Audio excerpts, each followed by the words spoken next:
every other recipient is telling you a joke. What about a joke by an award giver? I'm thinking maybe I should tell you a very recycled joke that I heard not so long ago about some people in the Middle East, Jews and Arabs, who go to God and ask him, God, will there be any chance for peace in the Middle East? And God said, of course, but not in my lifetime. Another joke which I received just now on my BlackBerry, I should really tell you about it. It's called Birthday Greeting for Israel. A few days ago, someone wrote a message on the fence of the Israeli consulate in Manila. You are 62 and still everyone wants to you. Happy birthday, Israel. Sorry about the language. As you know,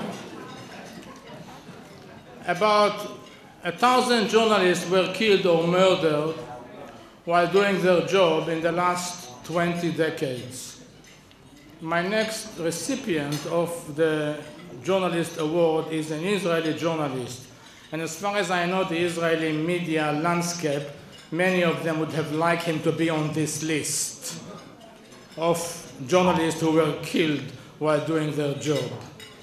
However, I should tell you that this journalist has done a tremendous and courageous job while using his American passport to cover wars, civil wars, and terrorist activities in many no-go areas for any journalist, let alone an Israeli journalist.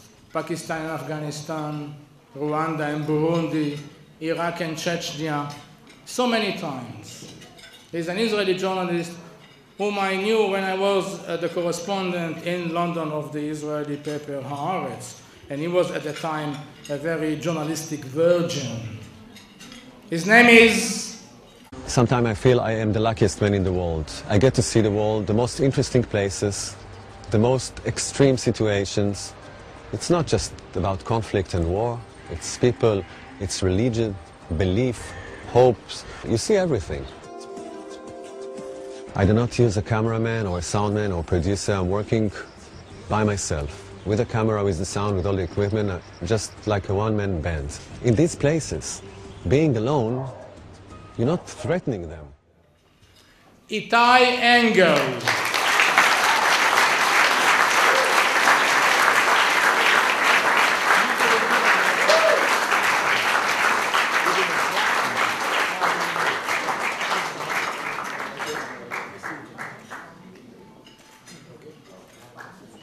Doesn't he get a pot? No, because he gets the money. It's better than the pot. That's the money. Okay. Watch for booby traps.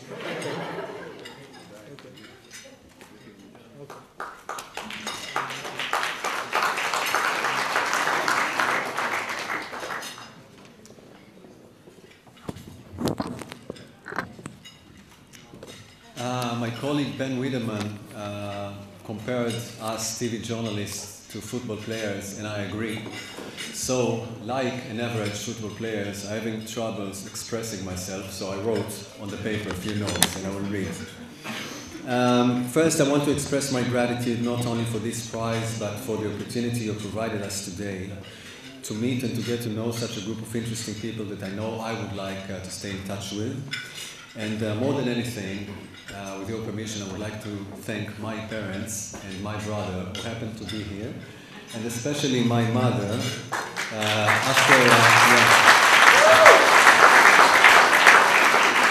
Especially my mother after 20 years of suffering and being worried sick for me because of my work and the places I go.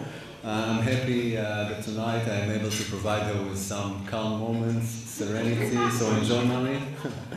And about work. In my work I try to go everywhere, to every point of conflict on earth, and as important to talk with all sides concerned.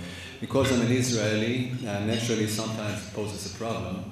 Because I have a foreign passport, it enables me to solve part of this problem and open the door for me to step into places like Afghanistan, Pakistan, Iraq, to name only a few. At the first seconds of my first encounter with the people over there, I mean, and the people in those places known who I am and where I'm coming from, chances I wouldn't be here. But the part I love in my work comes after a few hours, few days, or few weeks that I spend along with the people I meet there, because at that point of time, no one really cares about my nationality or my religion, whatever it would be. We treat each other only as human beings and trust each other completely. So, from this experience and from this perspective, I draw my optimism. Because as human beings, we share so much in common. So in spite of the unfortunate fact that today in the Middle East, apparently there is not even one impressive leader, one with a real vision of peace, I find it hard to be convinced that we haven't got anything to talk about. Part of what we journalists can do is to create trust between people, even if it contradicts the point of view of governments or media organizations. I want to talk about Iraq now. 180 journalists who got killed in Iraq, most of them Iraqis, some of them my friends, most of who were killed not because of crossfire, but because they were deliberately executed.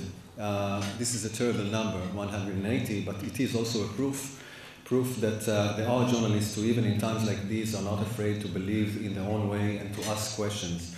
So I consider this award that you give me as a gratitude for the work of such a kind people, and for them, I thank you so much. Thanks a lot.